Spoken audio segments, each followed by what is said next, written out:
Crime King back. We're actually on the road today covering another case, but we want to focus right now on that hearing for Brian Kohberger that took place on Friday in Idaho and some of the shocking developments that came out of it. It's been nearly 13 months since Brian Kohberger was arrested and charged with the murders of Maddie Mogen, Kelly Gonsalves, Ethan Chapin, and Xana Kernodle. Kohberger has said through a prior attorney that he hopes to be exonerated. He stood silent when asked to enter a plea last year. Good morning, guys. True Crime King back. As you just heard, he stood silent. Remember, he stood silent when he was asked to give a guilty or not guilty, and the judge had to enter it on Kohberger's behalf. Don't you think if you were innocent, I mean, put yourself up there, right? If you know you're innocent and the judge asks you if you're guilty or innocent, wouldn't you say, and have no problem saying, and probably would want to say it as fast as humanly possible, you're innocent, right? Again, another thing that just that makes no sense to me. And as far as I'm concerned, this guy is guilty. It's just a matter of time on when the trial is. Maybe that's why him and his lawyer want to keep delaying this, because he knows he's going to get possibly the death penalty, right? So I don't know. Anyway, they're going to talk about the 3 shocking details from the Kohberger hearing. And as usual, I'm going to react. So here we go. Judge John Judge entered a not guilty plea on his behalf, you'll recall. Now, at least one of the victims' families, the family of Kelly Gonsalves, wanted to leave Friday's hearing with a trial date. That didn't happen. The family posted on Facebook, "We have no words. #justice someday." Yeah. Now, Judge Judge, of course, wants to keep this case moving. That's part of his job, but it's been at a standstill. He recently ordered prosecutors to turn over some genetic genealogy information to the defense, and that has been done. That was a big win for the defense. That usually doesn't happen with that type of information, this genetic... Okay, so, real quick. Some people still say, the defense the prosecution hasn't turned over everything, and the defense doesn't have everything. Stop it. You just heard, the prosecution just gave them the genealogy, info, and they just said that usually isn't done with that kind of evidence. Okay? So they basically made a special exemption for Brian Kohberger, right? They have the defense has everything, right?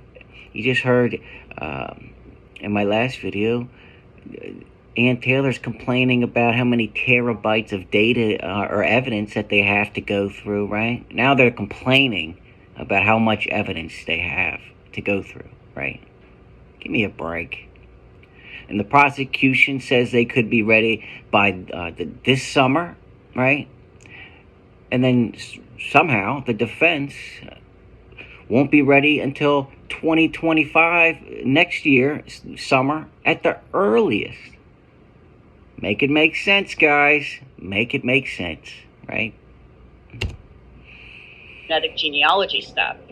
Prosecutors, of course, want the trial scheduled for this June, the summer of 2024, because Everybody the schools does. in Moscow, Idaho are out, including the University of Idaho. It should be done during the summertime.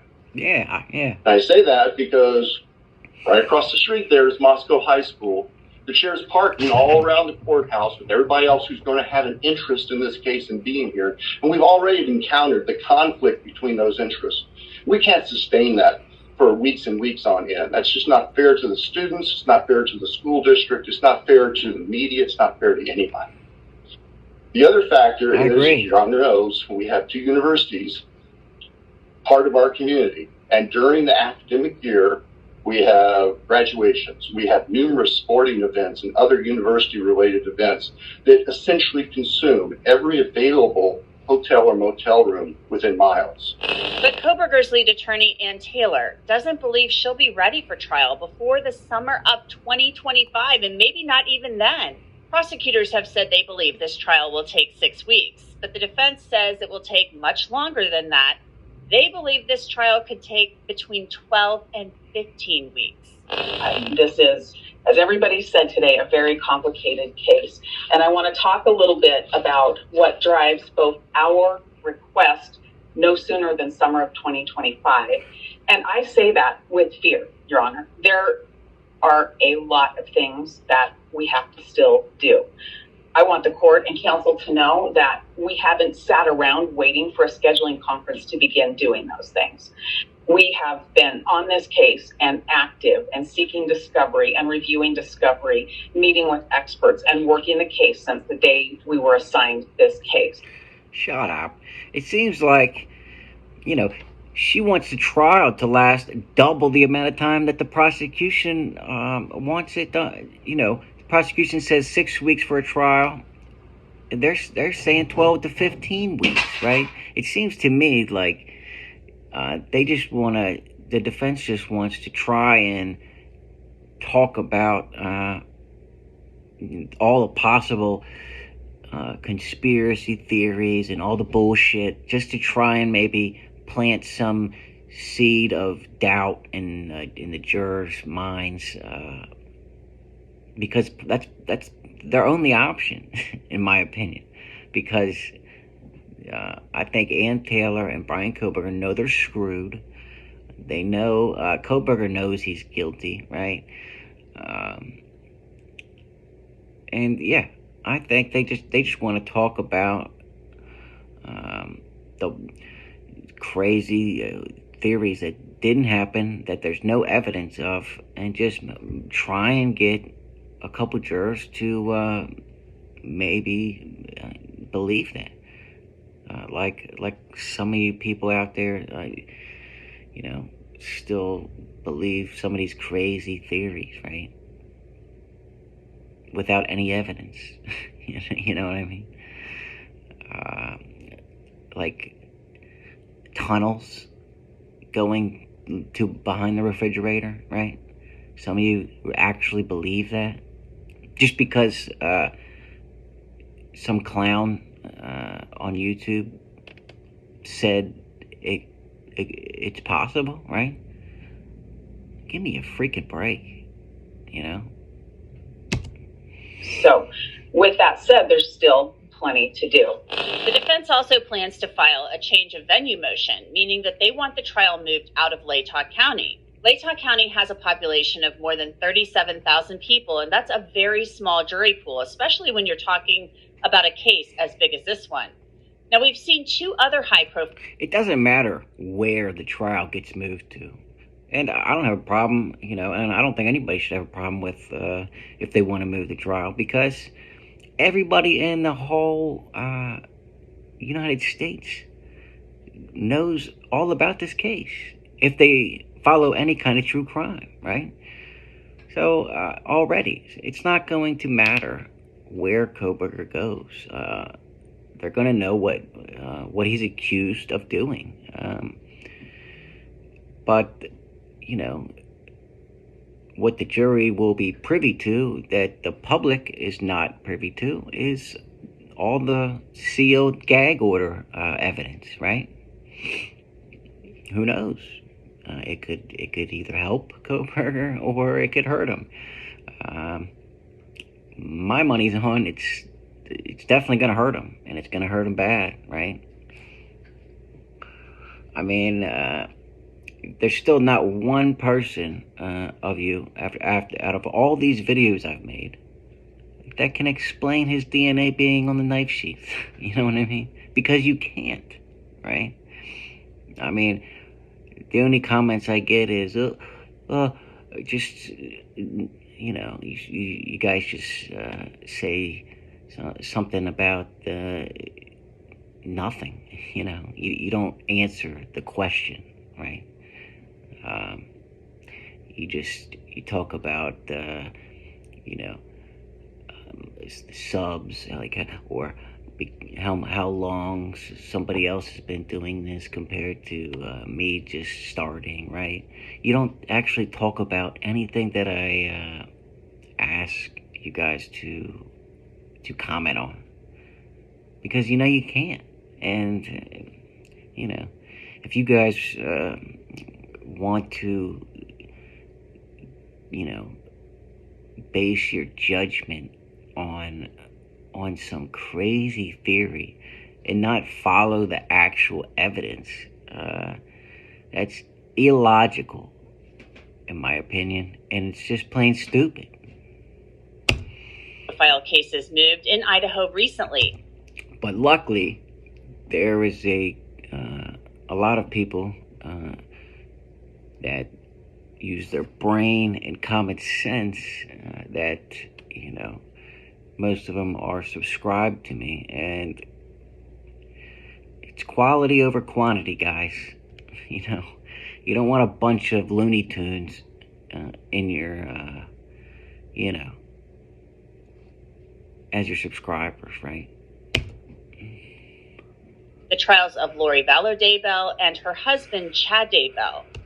There's another great example. I mean, a lot of people were on Lori Vallow's side, right? I mean, those guys are nuts, right? So was Lori Vallow, Total nut job. Chad's trial will be held in Ada County, that's the Boise area, just like Lori's was. So things are moving along very slowly in this case, and you can see that the prosecutors and the Gonsalves family are frustrated. There was one pretty shocking moment to me on Friday, and that was the fact that Ann Taylor said she still doesn't know how law enforcement landed on her client as a suspect. And the clear picture that I'm concerned about is the state's pathway of how Brian Kohberger comes to their attention and is identified. I've read that PC affidavit over and over and over again, and I'm not sure.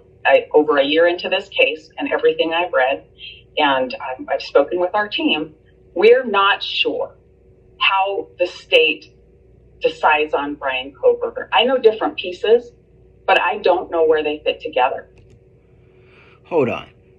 So she's telling everybody and the judge that they matched the freaking DNA on the murder weapons and sheath to his father, and then tracked him down to his house, saw him taking his trash out at night with gloves on, and mind you, he's taking his trash out in the middle of the night, like early, the wee hours, when nobody takes their freaking trash out, and nobody uses gloves to take their trash out.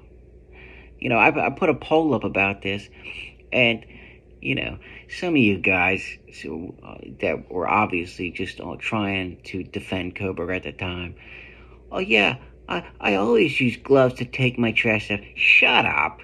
No, you don't. Nobody uses gloves to take their trash out. I mean, come on, man, right? You're not going too far with your trash. What is that, outside of your trash bag dirty? Give me a break. You only use gloves to take your trash out if you don't want the police to get your freaking DNA, okay? And that's exactly what this clown was doing. But then they did get his DNA anyway, and it's a match. How does Ann Taylor not... Obviously, she's just saying this because that's her job, right? Her job is to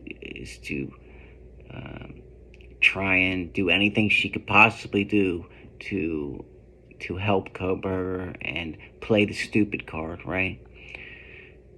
But I guess, she's playing every card she can at this point, because she knows the nail is getting pounded into the coffin, and it's only a matter of time, right? The latest that she's going to be able to keep doing this is in one more year, and then that's it, right? And the more work I do, the less I know about how they fit together. Just the very thought of setting a trial date so far into the future was disappointing, to say the least, to Judge. To everybody. I'm not going to just let it hang for too long. Yeah. But it's really hard for me right now to set something in 2025, even though that might be just the reality. And I know that there's lots of other issues to be addressed. My heart goes out to the victims. I can't even imagine the pain, the grief. And remember, before this hearing, Kaylee's family, the Gonzalez's, wanted a trial date to be set at this hearing. That's why they posted, justice someday on Twitter after this. They're upset, just like everybody else is, except the defense. They're stalling. Because you can't really go forward with your life is hanging over your head. So We'll get back to Crime Fix in just a sec, but Okay, and like I said in my last video, if Kohberger knew he was innocent, why would he want to sit in jail for another year, right? Hello? If you're innocent, you'd be like, hey, I'm innocent. There's no way they could have enough evidence to convict me beyond a reasonable doubt, right? Because you're innocent. If you really are innocent, then obviously there's not going to be enough evidence to convict you because you didn't do it, right? So why would you want to sit in jail for another year, right? Make it make sense, guys. All right. Anyway, that's it for me today. I hope you guys have a wonderful day. Let me know what you guys think about all this crap. And until next time, True Crime King out.